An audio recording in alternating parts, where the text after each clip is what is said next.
What's going on, everyone? I had plans today to do more guide videos, but then I keep looking at double S rank weapons and I'm like, you know what? Maybe I should just wait until those drop to see if these guides are even going to be relevant. But then this post dropped on Reddit, which I usually frequent, once a day, just to see if there's any community opinions going on, and this clearly is one of them. This one, Midsummer Event, is awful as the title, and, well, this is definitely something to talk about. Now, correct me if I'm wrong, because I haven't played the entirety of Capybara Go, but this is one of the most unique events so far, in that it is actually a reasonable portion of skill associated with it. Maybe not skill, but I guess you'd say timing. So it does have to have you require a little bit of attention towards it, and of course to be in a relatively active group. Now, with this Midsummer Event, the entire time I've played, this is definitely the most unique event. And for me, at least, my personal experience has been it has been the most rewarding event by far, in that I've gotten now a full artifact, a full mount, multiple S rank gear / weapons, as well as elite packs, books, inheritance books, over 50 legendary keys, and wishing scrolls. And I'm still not even done, which is crazy. Now, I did spend a little bit of gems in the event, but that's because of how amazing the rewards are. So just take that with a grain of salt, because not every event do I spend my gems on, but this one is an exceptional one. You don't quite get an unlock of an immortal artifact and an immortal mount that gives you global stats in basically every event. So the fact that I got both of those, as well as all the other stuff that I'm typically getting, plus some, is crazy. But then you have this post, which is the complete opposite of what I've experienced. As they say, I know a lot of you have been a great time with this event and getting lots of great rewards, but some of us got completely screwed. The group I'm in seems to be almost entirely inactive accounts. The number of people in shop is since 11, since the moment it opened. Not once has it moved, not during prime time or any other time. It appears to be a minimum count. My board is almost completely pristine, and so is theirs. 283 rolls have made thus far across the entirety of my board. The people with a count that has never changed from 11 say the same about their boards. When Happy formed the groups, they did it with no thought to last login time, and some of us ended up in groups consisting almost entirely of zombie accounts. This means that we have to pay 4 full boxes, or if you draw early with the chances, it's a 0.4% chance as an example for the artifact, which means you're unlikely. You're going to be very lucky if you get it beforehand, I guess is what you should say.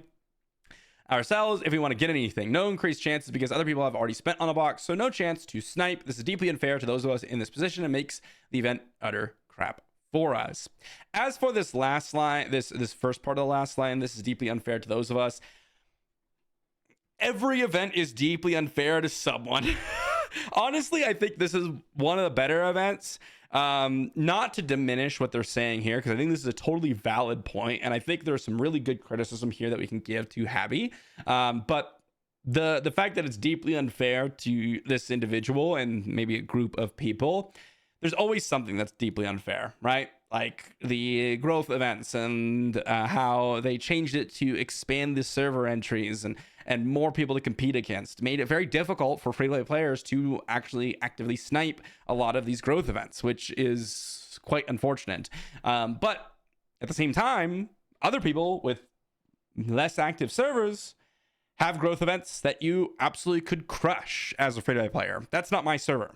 I've just been unlucky, and that's deeply unfair, I guess you could say, to me versus other players who have different servers. So yes, this is totally valid, but at the same time, it's kind of like an unavoidable part of gacha games. So I'm not going to really focus in on that, but I will focus in on the event being utter crap for individuals, and also the fact that, well, some of these people are in completely inactive groups. And while there are going to be always some unfair things with the game, that doesn't mean you can't make changes to reduce that factor in these moments. I think in general, the Midsummer Event has some really interesting dynamics to it. Regardless of what your rewards are, the idea behind it of kind of everyone going together, and then the people who are just playing casually or just dumping their tickets in, not a big deal. And the people that are playing more hardcore, well, now you can go ahead and get with those snipes on certain pieces of gear or boxes, etc. And I think both people win. I know there's always losers in essence, you could say, but the people that are already pushing these boxes down, the rolls down from the cap to midpoint or even lower than that, they probably don't even know how the event really works, and it probably doesn't affect them all that much because they're just here to spend their tickets and play the game.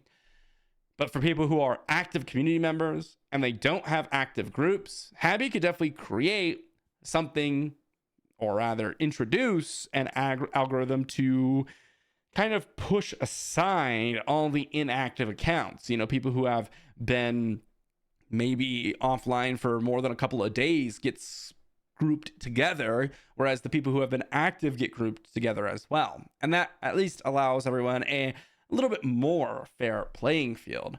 And this also doesn't necessarily mean that everyone's inactive too, in terms of like playing the game. They may be inactive in the event, but also they may be in a group where everyone's waiting for the later days and trying to snipe the gear pieces altogether. Now, again, they claim that there's only 11 people in the shop. So if that's true, and I don't really know how the algorithm determines, how many people are showing in the shop, how that comes to pass, but maybe people are waiting for the final few days to get their value then.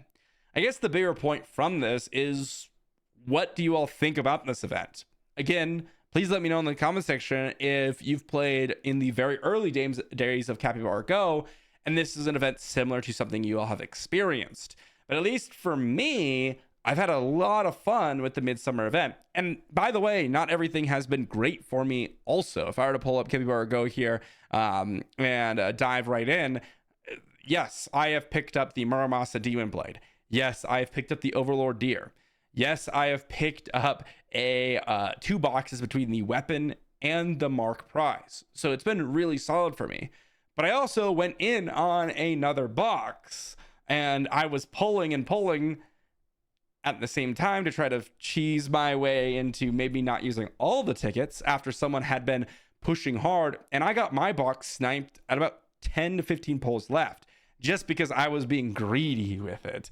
Just because I was being greedy. I could have just hit the collect all and move on with my life, but I didn't want to. I wanted to see if I could get the prize A without using all of my keys. And by that point, I probably should have just used them all because I would have gotten the grand prize, but the point still remains. It hasn't been all amazing for me in terms of, oh, I'm sniping all of these pieces of gear. Yes, it has been majority solid, but I have also been sniped with some of my gear pieces or my unlocks that I want, and I've overall enjoyed it. I just enjoy just that little bit more engagement.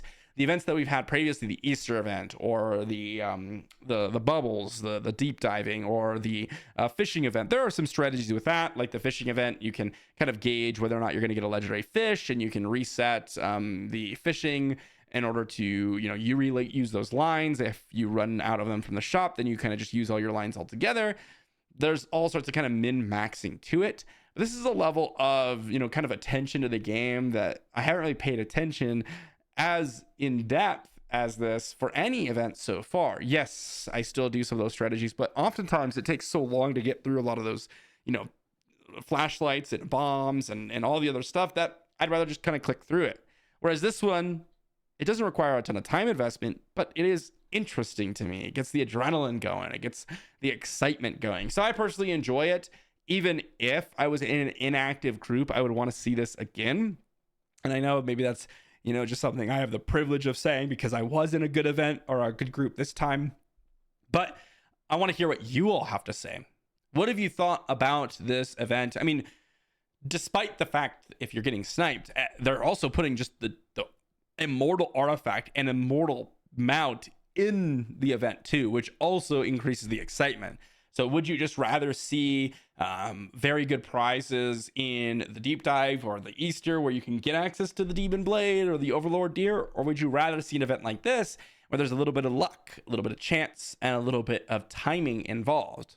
I don't know. For me, I think I would rather have this, but I'm not one with a poor group. What about you all with poor groups out there? What do you think? That's what we're here for. Thanks so much, everyone, and I'll see you all for the next one.